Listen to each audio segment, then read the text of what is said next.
But then you spoke a lot today about the fact that she's the first world number one who didn't have a slam to actually win the slam while being number one. Did I say that right? Yeah, that's right. Your first slamless number one to get that first slam, while still holding number one ranking. How important do you think that is in general for, I think, let us agree that the women's slams recently have been way more compelling than the men's. Oh God, yeah. And actually the way... They said it, not me. Exactly, she's not biased, we're saying it, but talk about how important that move was for Simona and for the tour. Well, I think that Simona, to go back a little bit to what you were saying about last year's, I think one of the things that makes Simona so compelling, I think for a lot of people, is that she embraces the darkness. You know, she's not afraid. She's sort of, she goes dark in a way that I think people find relatable and profound and scary.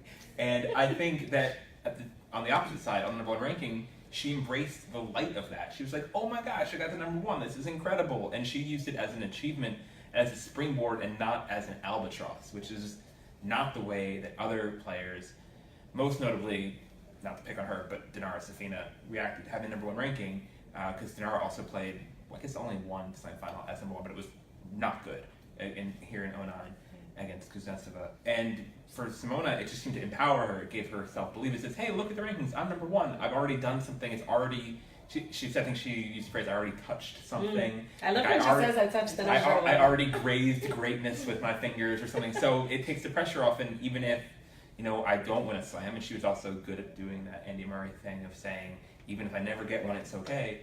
It took the pressure off her, and she used number one as saying, okay, I already got some sort of participation trophy, but not, I mean, much better than that, from this whole experience of being a tennis player, and it's all kind of gravy from here, and it worked. The interesting thing about that, though, I totally agree with you. I mean, she used number one as a springboard. She was proud of it. Like, she didn't feel embarrassed that she had it, which I think is a little bit different than in past. But at the same time, she never, and I give her a lot of credit for this, she never said that it was enough. She always said, yeah, I'm number one, but I'm number one without, I mean, she owned it. I'm number one without a slam.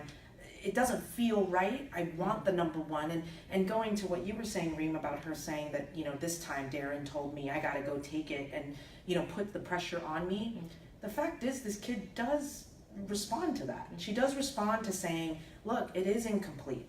Don't rest on your laurels. And I can understand Darren saying, you know, go out there and enjoy, which is what Halep said that he had been telling her last year and ahead of the Australian Open final this year, because, you know, last year she was the overwhelming favorite. You want to take a little bit of the pressure off. No. Against Wozniacki, she was going in completely encumbered by, you know, so many matches and injuries and all that, that again, you kind of want to say, it may not happen here, go enjoy it.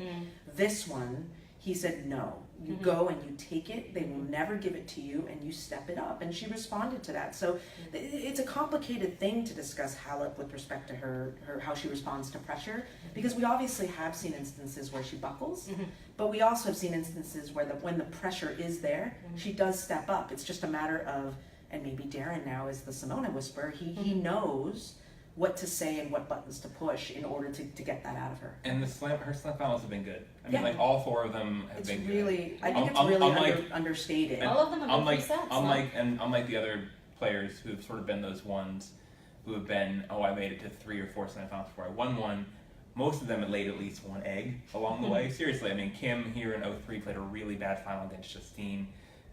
Who else was in that category? I don't know. That's the, I mean, generally, yeah, to miss that many times, you have to be doing some. Andy Murray, different category, played at least a couple bad finals against Djokovic. So, I mean, so Simona was different in that category. She has had slam letdowns for sure. I mean, she lost to Lucic Baroni twice, and she lost to Panetta in that US Open semi, and that was not a good loss, and that was it turned out for a spot to play Vinci in the final, which would have been an amazing opportunity. But generally in the final, she's gotten her head on right.